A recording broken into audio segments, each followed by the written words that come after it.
Bismillahirrahmanirrahim. Assalamualaikum warahmatullahi wabarakatuh. Alhamdulillah nasta'inuhu wa nastaghfiruh wa na'udzu billahi min syururi anfusina wa min sayyiati a'malina. Man yahdihillahu fala mudhillalah wa man yudlil fala hadiyalah. Asyhadu an la ilaha illallah wahdahu la syarikalah wa asyhadu anna Muhammadan abduhu wa rasuluhu alladzi la nabiyya ba'dah. Wa sallallahu ala nabiyyina Muhammadin wa ala alihi wa sahbihi ajma'in. Faqad qala Allah ta'ala fil Qur'anil Karim, a'udzu billahi minasy syaithanir rajim. Wa yas'alunaka 'anil mahid qul huwa adhan fa'tazilun nisaa'a fil mahid wa la taqrabuhunna hatta yatahurna. فَإِذَا تَطَهَّرْنَا فَأْتُوهُنَّ مِنْ حَيْثُ أَمَرَكُمُ اللَّهُ إِنَّ اللَّهَ يُحِبُّ التَّوَّابِينَ وَيُحِبُّ الْمُتَطَهِّرِينَ. Wa ba'du, para jamaah sekalian, bagaimana kabarnya hari ini? Alhamdulillah. Mudah-mudahan Allah selalu limpahkan kesehatan, kelapangan rizki dan ketenangan dalam hati kita. Amin ya Allah ya Rabbal Alamin. Mengenang pada hari ini tanggal 18, tepatnya kemarin tanggal 17 Agustus, merupakan hari yang sangat bersejarah bagi bangsa kita, bangsa Indonesia, di mana pada hari itu Indonesia terlepas dari kekangan orang-orang yang memiliki kepentingan yang sangat kuat kepada negara kita, menguasai seluruh sektoral kehidupan masyarakat kita. 350 tahun Indonesia bukan dijajah jamaah sekalian, namun para syuhada lah mereka yang berjihad selama 350 tahun itu, dan itu bukanlah waktu yang singkat. Kalau tidak ada keimanan, khususnya dalam para kaum muslimin, hati mereka mungkin bisa saja tidak sebegitu masifnya perjuangan dan juga perlawanan yang diberikan oleh para pejuang kita terdahulu. Maka dari itu, salah satu anugerah yang besar yang Allah berikan kepada setiap mukmin yaitu diberikan keimanan. Pada saat itu mereka yakin ketika darah tertumpah, jasad tersungkur, meninggal pun tak jadi perkara dan masalah, karena mereka yakin itu adalah jalan jihad dan syahid yang akan diterima. Maka dari itu kita peringati, bukan hanya sekedar dengan orkes dangdut, bukan hanya sekedar dengan kegembiraan riang-riang tanpa makna, namun kita harus hayati perjuangan para tokoh pejuang-pejuang kita terdahulu, yang tentunya hingga saat ini pun kita harus tetap mendoakan, khususnya pemerintahan kita, yang kadang-kadang kita lupa untuk mendoakan sesuatu yang baik untuk mereka. Seakan-akan mata kita, hati kita hanya tertuju kepada aib, salah, kurang-kurang, sesuatu yang kosong-kosong saja, namun lupa untuk mendoakan pemimpin-pemimpin kita. Maka dari itu, setiap sholat kita, setiap sujud kita, setiap doa-doa yang kita lantunkan, sisipkan, mintalah kepada Allah agar pemimpin kita diberikan kesehatan, pemimpin-pemimpin dan juga para wakil-wakil rakyat kita diberikan rasa amanah dalam menggenggam tanggung jawab mereka. Maka dari itu, jamaah sekalian, ada hal yang bagus yang menurut saya mengenai merdeka ini, khususnya bagi diri saya pribadi. Merdeka itu dimaknai bagi seorang mukmin yaitu ketika hati kita tidak terbelenggu lagi terhadap hal apapun, melainkan hanya bergantung kepada Allah Subhanahu wa taala. Dan kita diberikan keluasan, kelapangan untuk beribadah. Tidak ada sesuatu yang memberatkan kita untuk beribadah kepada Allah. Itu cukup merdeka bagi seorang mukmin. Para jamaah sekalian, masalah merdeka sudah selesai dulu. Kita lanjutkan kajian kita fikih ini, masuk kepada sesi baru, yaitu mengenai al-ghuslu, mandi.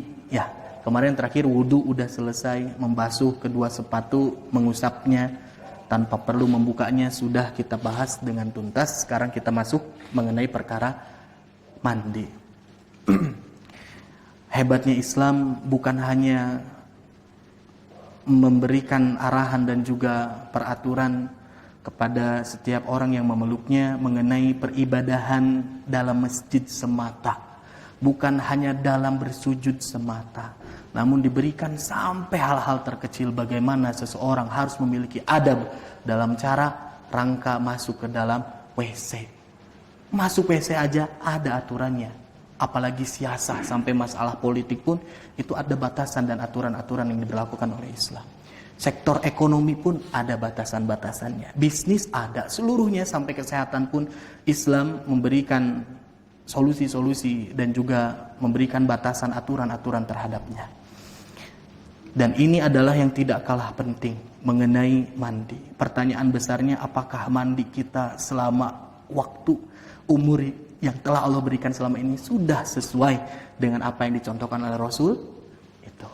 Apakah selama ini mandi kita itu sudah benar kriteria dan syarat-syaratnya?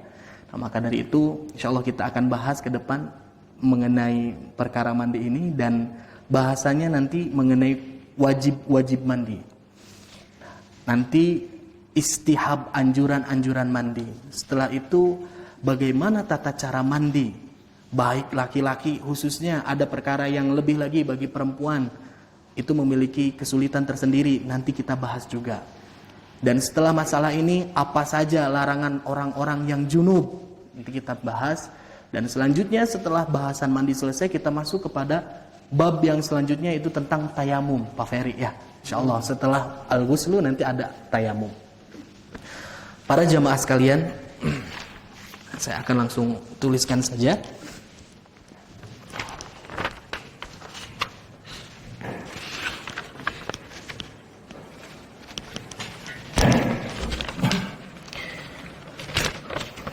Al-ghuslu adalah ta'mimul badani bil ma'i.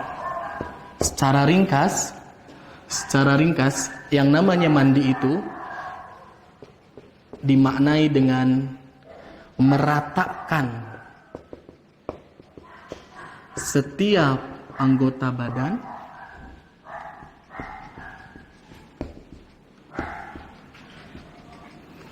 dengan air. Ini yang disebut dengan mandi.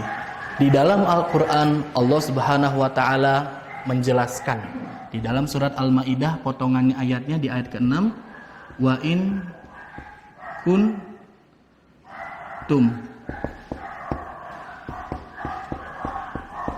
junuban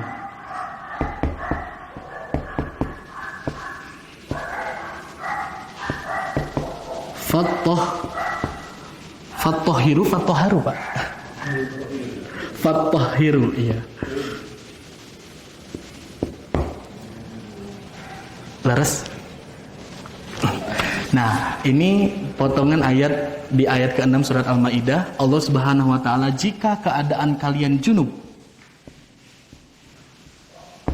Nah, junub teh yang kita pahami itu apa, Pak? Kemarin pembahasan dulu.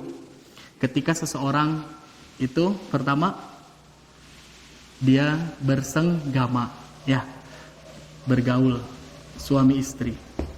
Yang kedua bisa juga karena keluarnya mani.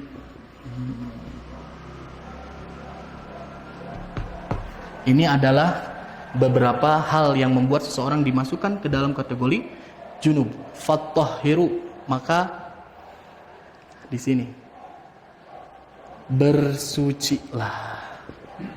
Nah, namun artian bersuci di sini adalah bukan cukup dengan berwudu, namun dengan yang kita sebut dengan mandi janabah atau mandi besar. Dan yang kedua, salah satu ayat yang membahas mengenai bersuci dari keadaan junub. Ini yang satu lagi adalah ketika perempuan haid. Selanjutnya itu adalah di surat Al-Baqarah ayat 222. Koreksi apabila saya salah. Yas'alunaka anil mahid. Anil mahid. Kul huwa adzan. Nah, selanjutnya fa'tazilu hunna. Salah di sini. Fa'tazilu hunna hatta yathurna.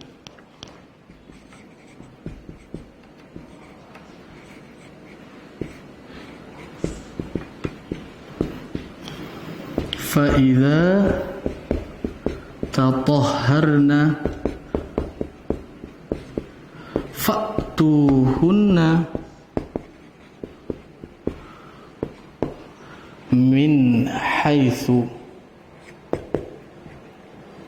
haitsu amarakumullah. Oh, kelewat ya. Fa'tazilu nisa. Iya betul Pak, terima kasih. Fa'tazilun nisa fil mahid ya Pak ya. Fil mahid. Oh, alhamdulillah jadi ada yang mengoreksi. Haitsu amarakumullah innallaha yuhibbut tawwabina wa yuhibbul mutatahhirin. Yuhibbul tawwabina wa yuhib tatahhirina. Mohon maaf apabila tulisannya terlalu cepat ya.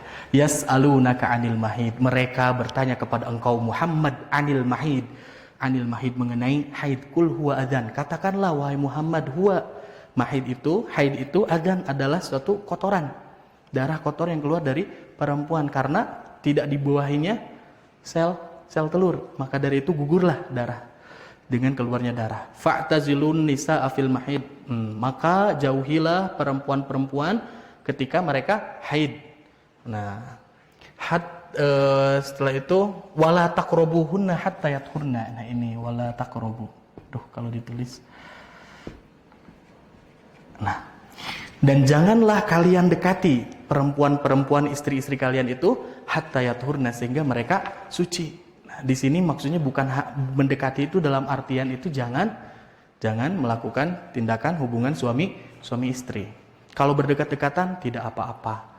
Nah, ini pun sebagai salah satu penjelasan kepada khususnya kaum Quraisy yang pada saat itu mereka sangat menghinakan para perempuan yang sedang haid menstruasi.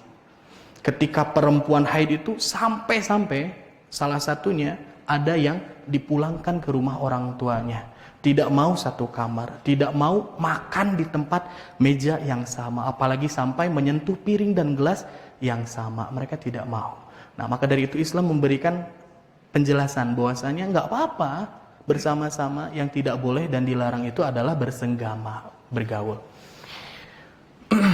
Fa idza tatahharna fa'tuhunna min haitsu amarakumullah. Nah, apabila mereka sudah suci, sudah tidak ada lagi darah, sudah terhenti darah tersebut, nah maka dekatilah mereka, datangilah mereka. Catatannya min haitsu amarakumullah, dengan ketentuan-ketentuan yang telah Allah berikan. Sok kata Al-Qur'an bahwasanya istri kita itu adalah pakaian bagi kita. Istri kita itu adalah ladang bagi kita. Kita berhak untuk mendatanginya dari arah mana saja yang kita inginkan. Yang tidak boleh itu apa? Ketika melakukan hubungan suami istri bukan pada tempatnya. Itu yang tidak boleh. Selama melakukan hubungan itu dengan tertuju pada apa yang telah Allah tentukan, itu boleh-boleh saja. Dan ini pernah terjadi kisahnya para jamaah sekalian.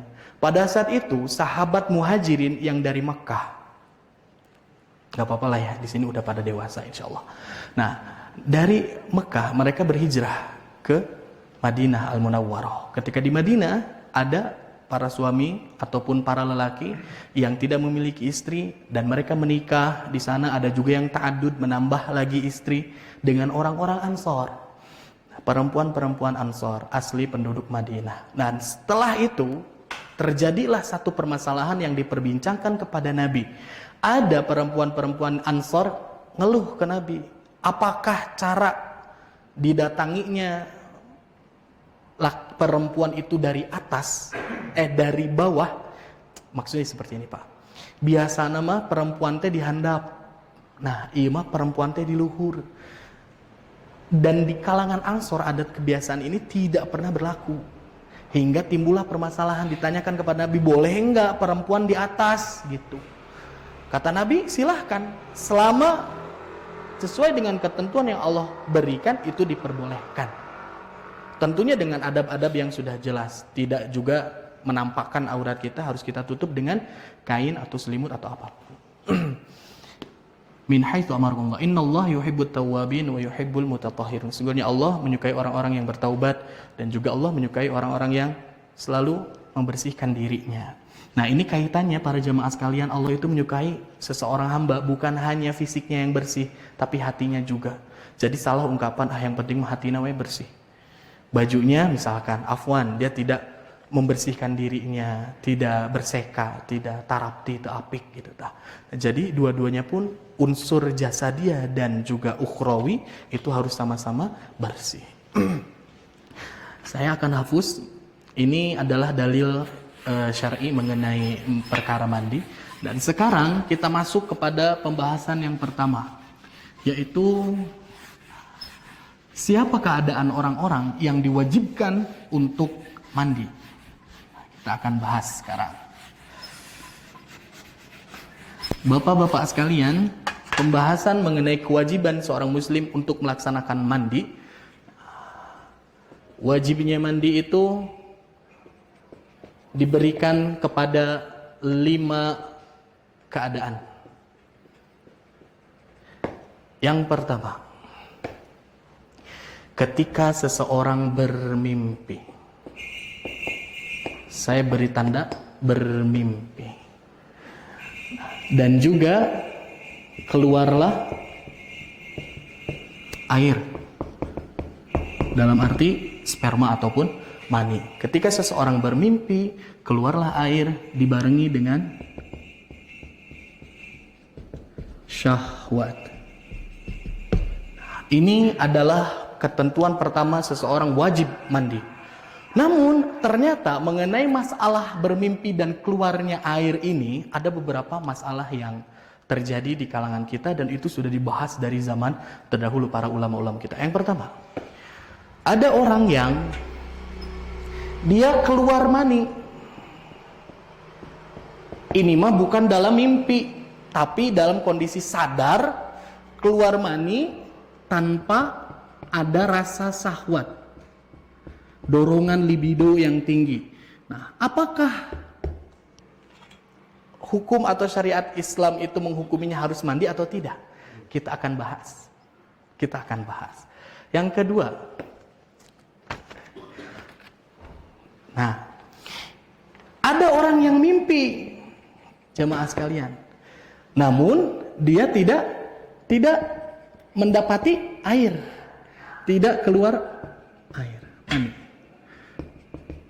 Bagaimana hukum Islam menghukumi hal tersebut? Yang ketiga, ada orang tidur, ketika bangun ternyata ada air. Bagaimana hukumnya? Selanjutnya, ada orang yang sudah menggebu-gebu bersyahwat, hampir-hampir saja air itu keluar. Namun ditahan dan tidak jadi keluar.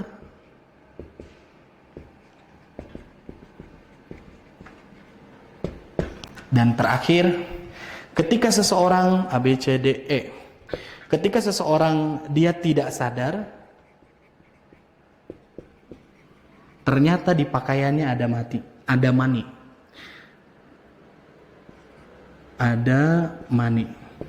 Ada air. Nah, dan dia tidak tahu kapan waktu atau air itu ada di pakaiannya. Ya, nah bagaimana hukumnya? Ini 5 keadaan. Ini baru 1 keadaan. Yang pertama, ketika mimpi ada air, ada syahwat, maka wajib mandi. Tapi ini ada permasalahan-permasalahan cabangnya. Kita akan bahas satu persatu, jemaah sekalian.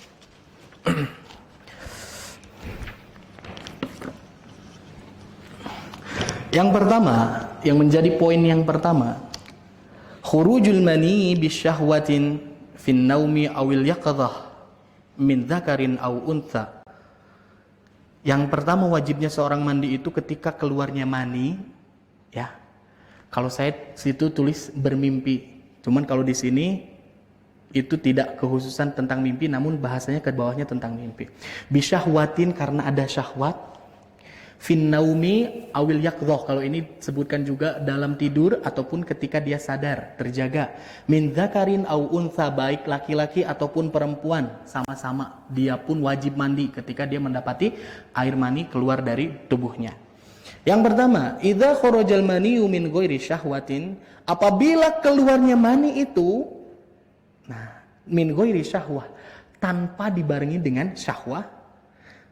Ini kemungkinannya jamaah sekalian, bal limaradin au bardin fala yajibul ghuslu. Ini dikarenakan sakit atau kedinginan, fala yajibul ghuslu, maka tidak wajib bagi seorang itu mandi. Jadi itu wajib yang pertama mah.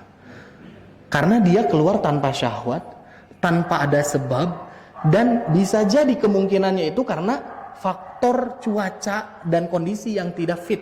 Bisa seseorang mengeluarkan mani seperti itu. Ini sesuai dengan apa yang diceritakan oleh sahabat Ali radhiyallahu anhu, bahwasanya Rasul sallallahu alaihi wasallam pernah bersabda, qala lahu fa idza fadhahatil ma'u faghtasil.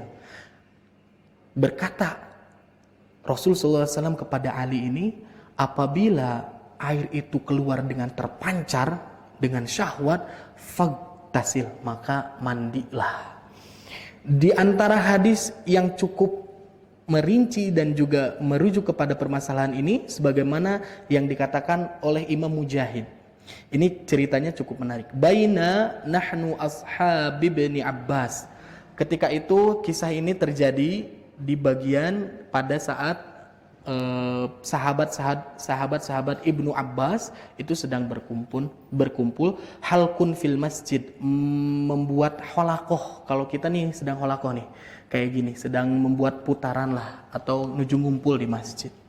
Nah, pada saat itu ada orang yang sahabat pertama disebut Tawus, yang kedua Sa'id bin Jabir, yang ketiga Ikrimah, dan yang keempat Ibnu Abbas qaimun yusalli. Namun Ibnu Abbas ini enggak lagi ngumpul-ngumpul tapi sedang melaksanakan sholat di dalam masjid. Nah, idza waqafa alaina rajulun faqal. Nah, ketika itu idza waqafa alaina rajul, datang seorang laki-laki kepada kami dan dia bertanya, hal min muftin, apakah ada di antara kalian ini sebagai seorang mufti yang mampu memberikan fatwa? Fakulna, maka ketiga sahabat tersebut mengatakan, sal, sok taroskeun, mangga bade naros naon gitu. Faqala inni kullama bultu taba'ahul ma'ud dafiq. Aku nih setiap kali aku pipis, setelahnya itu pasti dibarengi dengan air yang mengalir, yang memancar. Setelah itu kami bertanya balik kepada seorang ini, alladzi yakunu minhul walad, apakah air yang keluar itu adalah asal dari terjadinya seorang manusia? Kalau kita maksudnya mani, nah gitu. Qala na'am, seorang yang bertanya ini, iya betul. Qulna alaikal ghuslu. Kata tiga sahabat ini nyatakan, tolong gitu mah, karena keluarnya mani, kamu wajib mandi. Nah, setelah itu qala fawallir rajul wa huwa yurajji'. Akhirnya seorang laki-laki ini dia berpaling dari situ dan dia seakan-akan tidak merasa senang dengan apa jawaban yang telah didapatkannya. Qala wa ajjala Ibnu Abbas fi salatihi. Ketika itu Ibnu Abbas yang sedang salat mendengar ada percakapan di luar, langsung beliau itu ajjala, menyegerakan salatnya. Tsumma qala li Ikrimah alayya birrajul, dan juga berkata kepada sahabatnya Ikrimah setelah selesai sholat untuk memanggil lagi seorang laki-laki yang tadi. Wa aqbala alaina faqala, dan juga ketika menunggu seorang laki-laki datang balik lagi, Ibnu Abbas ini berkata kepada sahabat-sahabatnya, "Ara'aitum ma afataitum bihi hadzal rajul an kitabillah?" Kamu teh ngomongkeun tadi, memberi fatwa yang tadi, apakah rujukannya itu kamu dapat dari kitabullah, dari Al-Qur'an? Qulna la. Sahabat-sahabatnya menjawab, tidak. Fa'an Rasulillah, kalau begitu dari Rasul, ini fatwa teh kamu berikan kepada seorang laki-laki tadi? Qulna la, bukan juga. Qala fa'an ashabi Rasulillah sallallahu alaihi wasallam, apakah dari sahabat-sahabat Rasul yang lain fatwa ini kamu berikan kepada seorang laki-laki tadi? Qulna la, bukan. Qala, nah setelah itu fa'ammah, ditanya, terus dari mana kalian berani mengungkapkan hal itu kepada seorang tadi? Qulna an ra'aina, kata mereka nyebut, ini dari pendapat kami saja. Nah, setelah itu Ibnu Abbas menyatakan, falidzalika qala Rasulullah sallallahu alaihi wasallam, maka dari itu Rasul sallallahu alaihi wasallam pernah bersabda. Apa sabda Rasul sallallahu alaihi wasallam? Faqihun wahidun asyaddu 'ala syaitan. Seorang yang fakih dalam agama, seorang yang memiliki kefakihan dalam ilmu agama, asyaddu 'ala syaitan, lebih kuat untuk syaitan. Maksudnya lebih sulit untuk syaitan dapat mengganggu, membisikkan sesuatu kepada dirinya. Syaitan itu lebih susah pada orang yang fakih, yang memiliki pemahaman ilmu. Min alfin abidin, dibandingkan dari 1000 seorang yang suka ibadah, katanya gitu, kata Rasul sallallahu alaihi wasallam. Qala wa jaa ar-rajulu fa aqbala alaihi ibnu Abbas. Nah, maka datanglah seorang laki-laki ini, fa aqbala alaihi ibnu Abbas, maka dia mendatangi Ibnu Abbas radhiyallahu an, dan dia berkata, ara'aita idza kana dzalika minka atajidu syahwatan fi qubulika? Nah, saya pengen tahu, ketika terjadi hal tersebut pada dirimu, atajidu syahwatan fi qubulika, apakah ada syahwat di dalam diri kamu ketika keluarnya air tersebut? Seorang pemuda ini menjawab, la, tidak ada syahwat. Qala fahal tajidu jadaran fi jasadika? Terus kalau tidak ada syahwat, apakah ketika setelah keluarnya air tersebut kamu itu langsung lunglai, lesu, letih, capek? Qala la, tidak juga. Qala innama hadhihi ibridah. Oh, kalau seperti itu, ini hanyalah karena kedinginan. Yajzika minhal wudu. Cukuplah bagi engkau untuk melakukan wudu saja. Jadi kalau yang pertama ini tidak perlu poin A, tidak perlu mandi, cukup dengan berwudu. Itu yang pertama. Yang kedua, idza ihtalama wa lam yajid maniyan fala ghusla alaihi. Kalau bermimpi namun tidak ketemu air, tidak ada mani, fala ghusla alaihi, maka tidak wajib mandi juga. Qala Ibnul Mundzir, berkata Ibnu Mundzir, ajma'ala hadza kulli man ahfadhu anhu min ahlil ilmi. Ini semuanya udah menjadi ijma' dari keseluruhan ahlul ilmi. Ini sebagaimana yang dikatakan oleh sahabat perempuan Ummu Sulaim pernah bertanya kepada Rasul sallallahu alaihi wasallam radhiyallahu anha. Beliau bertanya, "Ya Rasulullah sallallahu alaihi wasallam, innallaha la yastahyi minal haqq." Sesungguhnya Allah itu tidak pernah malu mengenai hal kebenaran. Sebelum memulai pertanyaannya, beliau memberikan pernyataan dulu. Allah itu enggak malu mengenai hal kebenaran. Jadi maka dari itu, bapak-bapak semua, kalau misalkan ada masalah-masalah pertanyaan yang bersangkut dengan privasi, sesuatu hal yang mungkin memalukan, kalau masalah kebenaran yang dicari, jangan malu. Jangan malu. Seperti yang dilakukan oleh Ummu Sulaim. Fahal 'alal mar'ati ghuslun idza ihtamalat? Apakah wajib bagi seorang itu mandi ketika dia bermimpi? Pertanyaannya itu. Bagi seorang perempuan ini sangat malu. Ditambah Ummu Sulaim ini pada saat itu seorang yang sudah ditinggal pergi oleh suaminya, cantik pula. Banyak orang yang mendamba-dambakan, istilahnya seperti itu. Nah, cantik-cantik tapi tidak maluan ya. Orang-orang malu masalah kayak gitu. Qala Rasulullah sallallahu alaihi wasallam menjawab, "Na'am." Ya, betul. Idza ra'atil ma, apabila kamu lihat, kamu dapati ada air. Jadi itu adalah dalil intinya. Para jamaah sekalian, sedikit flashback dulu saya ketika di pesantren. Ada sahabat saya, dia itu setelah selesai sholat isya, biasa kalau santri itu biasanya baca kitab, istilahnya gitu, atau dengarkan tausiah dari asatid, ketiduran di masjid selepas isya. Dan setelah itu beliau tertidur, tiba-tiba pada jam 11 malam pulang ke asrama, masuk ke asrama. Pada saat itu saya sudah matikan lampu, saya mau tidur. Udah gitu langsung ngomong, Bas, nah, panggilan saya dulu di pesantren biasanya suka ada landiannya, Bas. Nah. Kenapa? Aduh, cilaka orang, kenapa hari kamu? Saya tadi ketika di masjid junub, saya mimpi, ya Allah memalukan, padahal di tempat yang suci seperti itu. Tapi kenapa saya sampai bisa mimpi di situ, saya junub sekarang? Danu badai dana minat tidur mah tidak pernah bisa ditentukan kapan maunya dan di mana saja. Kalau sudah mengantuk, kalau sudah sangat lelah ya tidur, kata saya gitu. Dan juga emang kamu bisa nge-request mimpi kepada Allah, saya mau minta mimpi tentang ini, saya minta mimpi tentang ini, Allah yang memberikan. Nah, ya udah kalau kayak gitu mah kamu tinggal mandi saja. Setelah itu beberapa selang minggu kemudian, nah dia cerita lagi kepada saya, malam-malam lagi berdua lagi, malu mungkin sama yang lain. Bas, nah apa itu tadi? Orang kasarean deh di masjid, bahasanya gitu ya, agak kasar. Saya ketiduran lagi tadi di masjid, terus junub lagi. Enggak, cuman tadi mah saya mimpi. Tapi saya ingat saya teh lagi tidur di masjid, makanya saya langsung pengen bangun, biar nggak sampai junub dan keluar air. Ya seperti itu. Mandiin toh, ya nggak usah kalau memang tidak sampai keluar air seperti itu.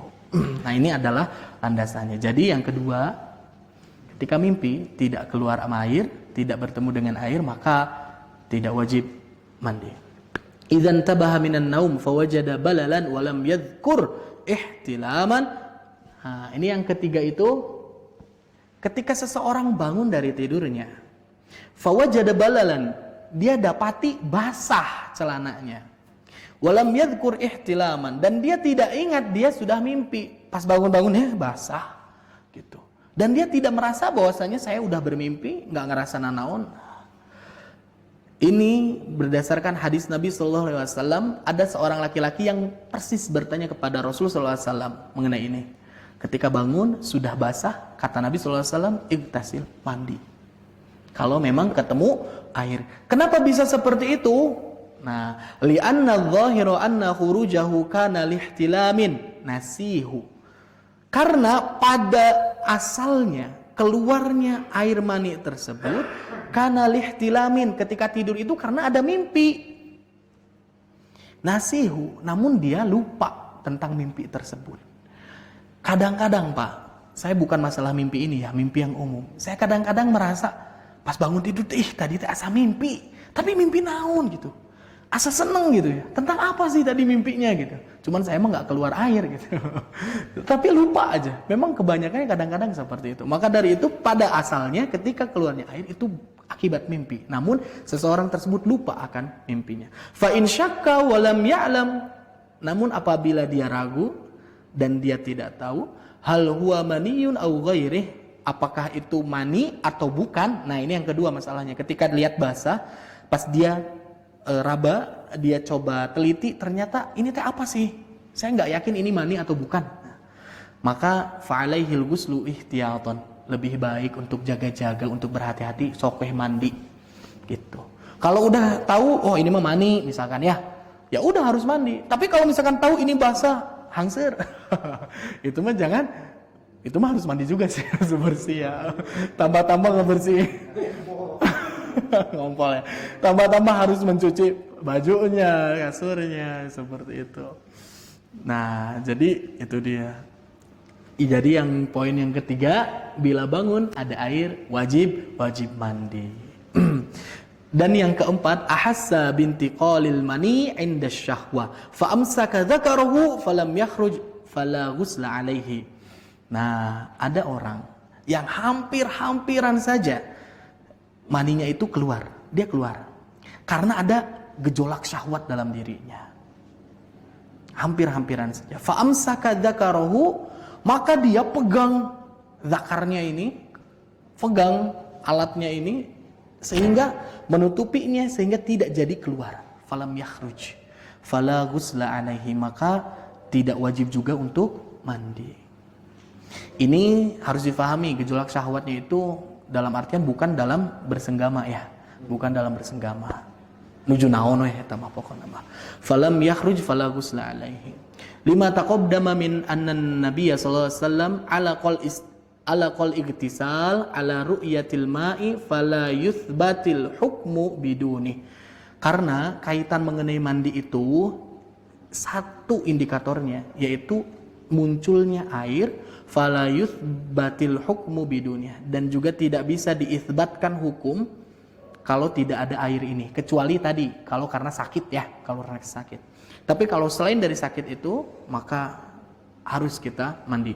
Lakin in masya fa kharajal mani fa alaihil ghuslu. Tapi ketika seseorang itu misalkan sudah menahan dirinya sampai dipegang, ditahan, enggak keluar, ketika jalan keluar juga misalkan. Nah, itu wajib mandi.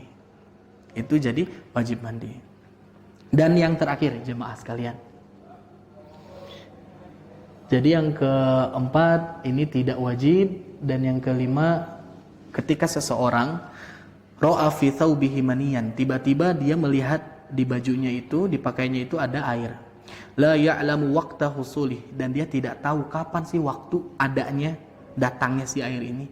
Wa kana qad shalla, yang jadi permasalahan dia sudah melaksanakan sholat loh. Yalzimuhu i'adatus sholati min akhiri naumati lahu. Nah, ini bagaimana kalau ada kasus seperti ini? Maka dia wajib untuk mengulangi sholat-sholat yang telah dilakukannya, karena dia misalkan melihatnya itu ba'da isya misalkan. Dan juga merujuk waktunya itu dari dia bangun tidur.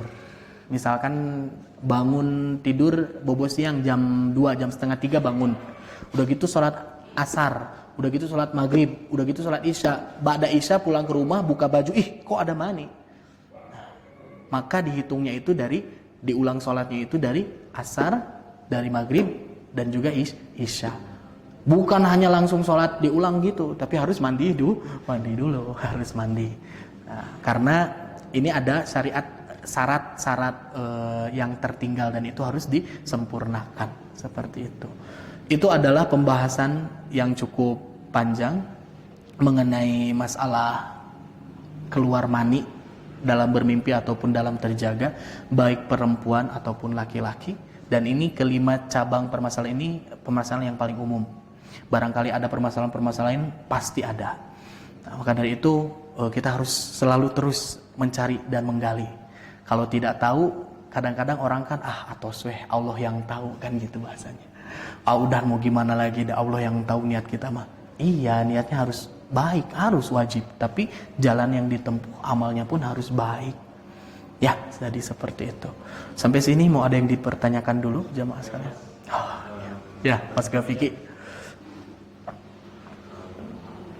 Kalau misalnya kita mandi kan bisa ada parfum yang haram, alkohol, parfum yang haram. Kalau jenis yang parfum haram yang kita nggak boleh pakai kan, kalau kita pakai kan nanti kita pernah bilang, soalnya sepupu saya pernah bilang pakai parfum jadi ada yang haram pas kita lagi sholat. Gitu. Itu ada nggak parfumnya? Soalnya sepupu saya pernah ngomongin kayak gitu. Kalau ada tidak sih, selama ini saya belum menemukan ya parfum disemprot jadi merasa kebakaran, wallahu alam. Soalnya kan pas kitanya lagi sholat kan, kenapa kita bisa terbakar?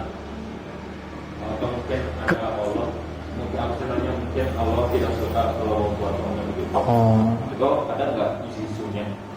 Soalnya pernah sih saya dengar kalau ada yang parfum itu yang kayak nggak boleh dalam Islam. Ya betul. Nah itu dia. Ya betul. Nah ini pembahasan ini sebetulnya sudah pernah juga disinggung. Jadi ketika seseorang menggunakan parfum, misalkan terindikasi di dalamnya ada tambahan campuran alkoholnya, lebih baik untuk dihindari karena itu adalah suatu yang haram. Namun keharaman alkohol itu harus digarisbawahi untuk ketika dikonsumsi. Jadi ketika dipakai, ada ulama yang mengatakan boleh, karena kekhususan alkohol itu adalah yang jadi permasalahannya itu karena memabukkannya. Jadi seperti itu. Namun yang sampai ada kisah atau kasus sampai kebakaran, wallahu a'lam bishawab, Iya, iya. Iya, terima kasih. Sip, terima kasih Mas Gafiki. Ada lagi pertanyaan? Ya. Kalau apa namanya puasa nih, batal nggak puasanya? Mandinya kan harus. Iya, mandinya harus. Puasanya lanjut aja Pak.